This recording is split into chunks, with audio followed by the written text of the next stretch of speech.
অসাধারণ চুই ঝালের একটা গন্ধ আর ঝাঁজ নাকে এলেই ক্ষুধা যেন পেটের ভেতরে একদম মোচড় দিয়ে উঠবে, এত অসাধারণ হয়েছে।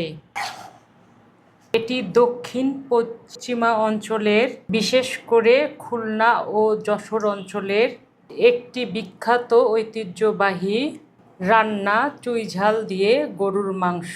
এই রান্নার আসল স্বাদ কিন্তু চুই ঝাল থেকে আসে, অতিরিক্ত কোনো মশলা থেকে নয়। ঝোলটা দেখুন, একদম মাঝারি ঘন, যেন গরম ভাতের সাথে খেতে বা মাখলে চুই ঝালের ঝাঁজ আর গরুর মাংসের অসাধারণ স্বাদ একসাথে উপভোগ করা যায়। এত ধীরে ধীরে রান্না করলাম, মাংসটা তো দেখতে হবে কীরকম নরম আর জুসি হয়েছে।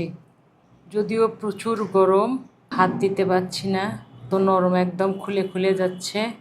দেখে বুঝতে পাচ্ছেন, মানে এত গরম যে আমি হাত দিতেই পারছি না। আর চুই ঝালগুলো দেখেন কত নরম হয়েছে, একদম সজনার মতো হয়েছে। এটা যখন চাবাবেন তখন খেতে যা দারুণ লাগে, অসাধারণ এক কথায়। নরম তুলতুলো হয়েছে, না হাড্ডি থেকে খুলে আসছে। এ রান্নায় অনেকে অনেক ধরনের উপকরণ ব্যবহার করেন, কিন্তু আমি খুব সহজ ও ঐতিহ্যবাহী পদ্ধতিতে তুলে ধরেছি এ রান্নার মূল স্বাদ এবং মূল রহস্য। আশা করি আপনাদের ভালো লাগবে। আর ভালো লাগলে আমার চ্যানেলটি সাবস্ক্রাইব করে ভিডিওটি লাইক কমেন্ট শেয়ার করে আমার সঙ্গে থাকবেন। চলুন দেখে আসি দক্ষিণ পশ্চিমা অঞ্চলের বিখ্যাত ঐতিহ্যবাহী রান্না চুই ঝাল দিয়ে গরুর মাংস।